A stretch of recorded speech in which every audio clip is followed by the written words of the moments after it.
Why rewrite code for the same interactions? UI Toolkit provides you a way to easily create reusable components that encapsulate behaviors and interactions. While we'll be looking at it from an editor perspective today, this can be extrapolated to work in the UI Toolkit for runtime as well. With the right mindset, this can save you oodles of time in your project. Hey, Chris here from LlamAcademy, here to help you. Who, me? Yes, you! Make your game dev dreams become reality by helping you componentize your runtime and editor GUIs. Now, a really common useful control is the slider with input. This is actually supported out of the box, but I think this is a really good example of how we can take some use case that we want to reuse probably a bunch of times and make our own custom control for that using the UI Toolkit. We're going to create a C# class that extends the visual element. We're going to define a UXML document as well. That's not required. If you want, you can build everything in code in this component. I personally find that using the UI builder is a little bit easier, but whichever workflow works for you, go ahead and do it that way. To do that, we're going to create a new UI document and call it something like slider with input. The first thing you want to do is select the slider with input UXML in the hierarchy and enable editor extensions. That opens up a bunch of controls we're going to use since this is going to be used in the editor. Then we're going to add a visual element, which we can think of just as a container. By default, elements are laid out vertically in rows, and for this, we want it to be aligned horizontally. I'm going to add a style called align horizontal, which I've defined in a different USS file, which we can import by going up to the top left here, adding an existing style sheet and selecting where I've already added that style. If you're following along, you probably don't already have one created, so you can just click create new style sheet and put it in the same folder as this file. All we have in align horizontal is to set the flex direction row, which aligns items in the same row. We'll add a slider as a child element of this visual element. We'll give it a name called slider and give it the class flexGrow.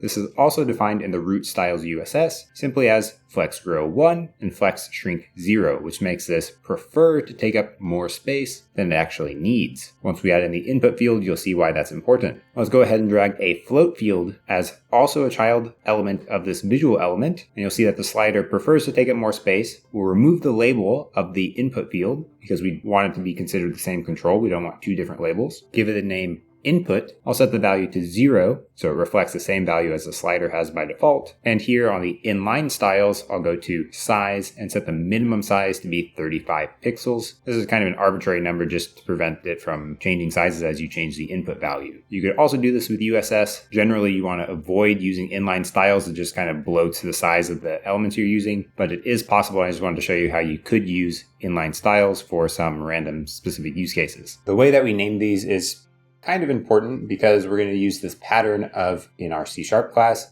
referencing all of these by name. So we'll define two properties here, private slider, and we'll do this arrow and do this.q, which is short for query, and then pass in the name of the element that we want to query. What that does is makes this element query all of its children recursively, and look for which element has the particular name that you provided. It's similar to doing document.querySelector if you're familiar with web development. We'll do the exact same thing for the number input. To say float field input, arrow, this.q input. And to make this work with the UI builder, there's some boilerplate code you have to do, which looks like this. You can just copy paste this and use it the same on every single element that you want to make. Now, for us to make this work the way that we want it to, we're going to make a new constructor. For this one, we probably want the label, the min-max value for the slider, and the serialized property. To make it really work with the UI builder, you probably want to just make the constructor call init or some other function, whatever you want to call it, init, initialize, whatever, where init accepts all of the same arguments and actually does the setup of your control. Since we're using UXML, is we need to load the UXML from the asset database. So we'll do asset database.load asset at path, and then the path to that UXML.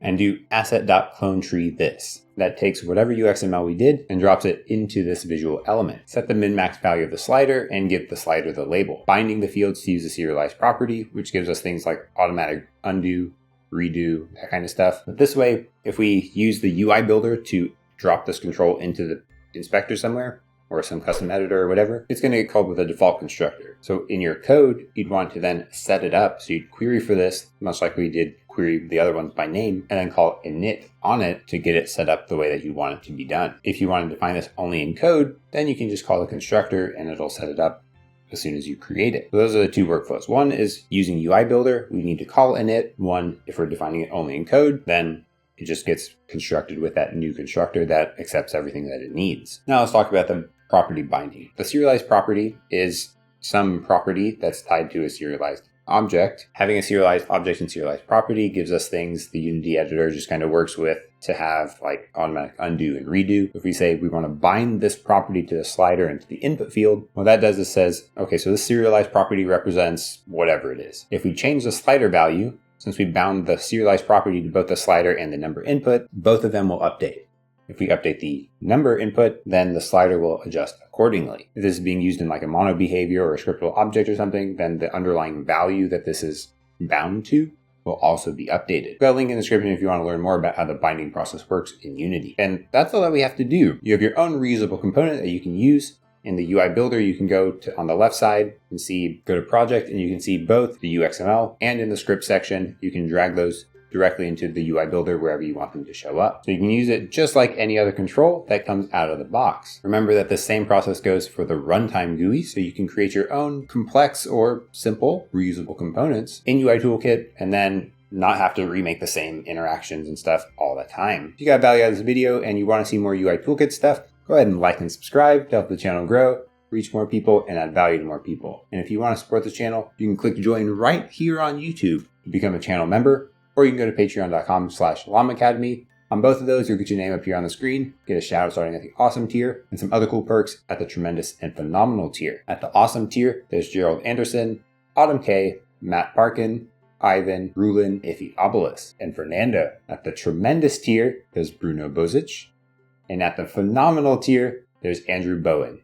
Thank you all for your support. I am so incredibly grateful.